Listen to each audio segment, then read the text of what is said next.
Eu gosto muito do tema da lição de hoje. Qual é o plano de Deus para a felicidade humana? Qual é o plano de Deus para o casamento, para a união de homens e mulheres no matrimônio? O que o Senhor pretendia quando quando inventou o matrimônio entre homem e mulher? Veja o texto de Gênesis capítulo 2, verso 18. Não é bom que o homem esteja só. Vou fazer para ele uma companheira auxiliadora que lhe corresponda. Veja, o Senhor Deus viu que não era bom que o homem ficasse só. Se ele ficasse sozinho, ele não ia ser feliz. E o Senhor queria que seus filhos, que a humanidade fosse feliz. E agora, então, ele providenciou uma companheira. Veja o que outras versões desse mesmo verso falam sobre as qualidades, as qualificações desta companheira. Uma auxiliadora, alguém que lhe corresponda, idônea, ajudadora, semelhante, igual a ele, adequada, adjutora, diante dele, que ande diante dele. Veja ainda esse verso que bonito. Vou fazer para ele alguém que o ajude como se fosse a sua outra metade. O que está implícito aí, irmãos? Está implícito que o homem sozinho, ele era simplesmente metade. Ele não era inteiro. Para ele estar inteiro, ele precisaria daquela companheira que o Senhor ia providenciar e que fosse adjutora, tivesse do lado, fosse auxiliadora, idônea, que lhe correspondesse.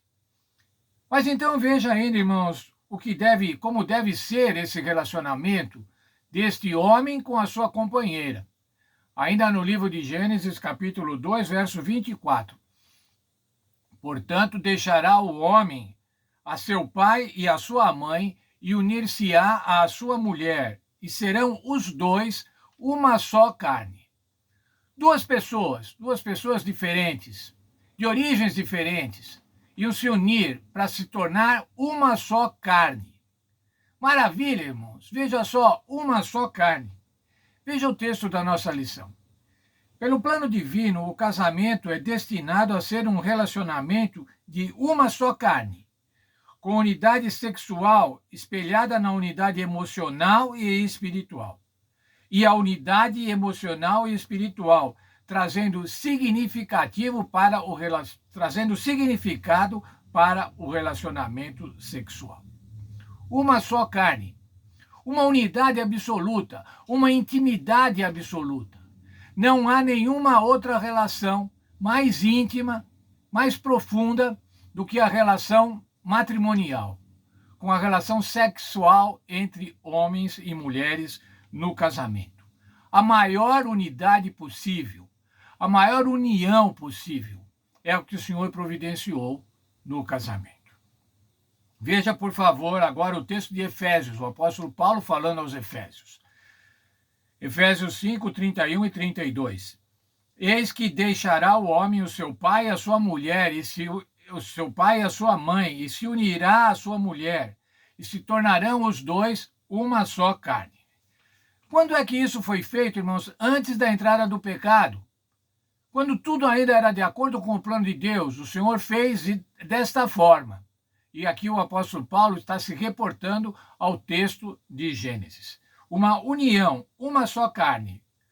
Não de subjugação, não de subserviência, mas de associação, de integralidade de propósito, de integralidade física, moral, espiritual. Era esse o plano de Deus. Ainda o verso 32 diz assim: grande é esse mistério, mas eu me refiro a Cristo e à igreja. Lembram-se, Paulo estava falando sobre Cristo e a igreja e relacionando com a relação entre homens e mulheres. Veja ainda outro texto da nossa lição.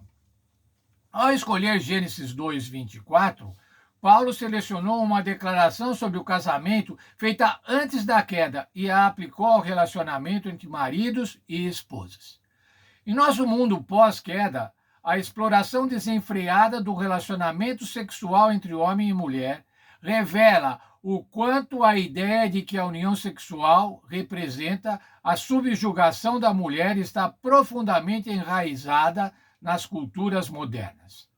Paulo argumentou que o relacionamento sexual refletido em Gênesis não é subjugação, mas é união. É o que Deus pretendia. Como providenciar uma união mais intensa do que a relação matrimonial? E foi isso que o Senhor propôs para seres humanos. Esse é um grande mistério. Qual é o grande mistério? A união de homens e mulheres no casamento, assim como a união de Cristo com a igreja.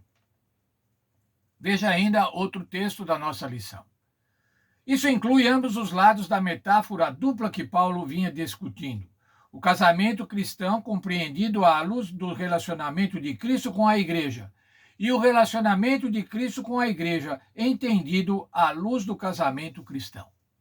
Veja, irmãos, então nós crentes devemos pensar da seguinte maneira: como é o relacionamento entre Cristo e a igreja? E agora transpô-lo para o relacionamento que deve ser o relacionamento ideal entre marido e esposa.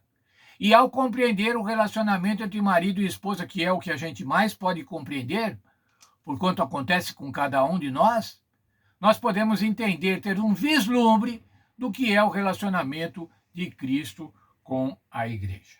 A importância do casamento, a importância que Deus deu para o casamento, para a felicidade do homem e da mulher. Não de subjugação, mas de união, de associação, de intimidade, de fidelidade, de amor recíproco. O casamento é enaltecido ao ser comparado com o relacionamento de Cristo e a igreja. Além disso, pensando na ligação da igreja com Cristo através das lentes do casamento carinhoso, obtemos uma nova clareza sobre o relacionamento com Cristo.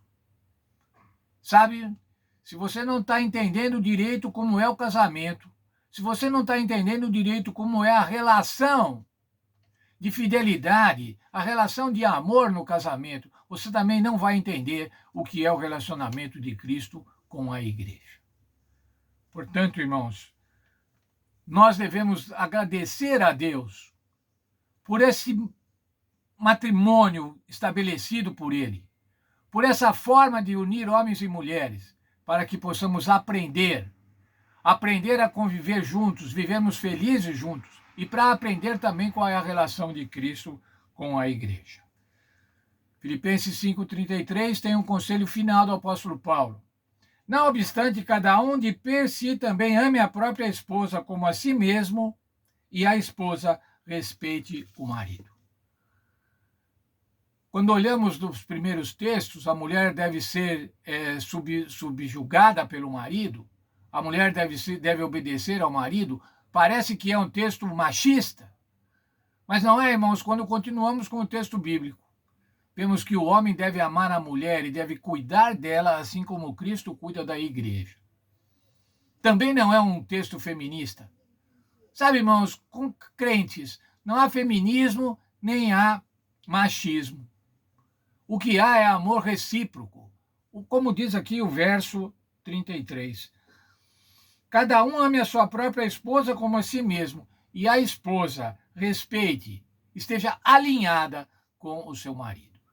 Que Deus abençoe cada um de nós, que Deus abençoe nossos lares, nossos matrimônios, maridos e esposas, para que vivam felizes de acordo com o plano de Deus para cada um de nós. Felizes no matrimônio.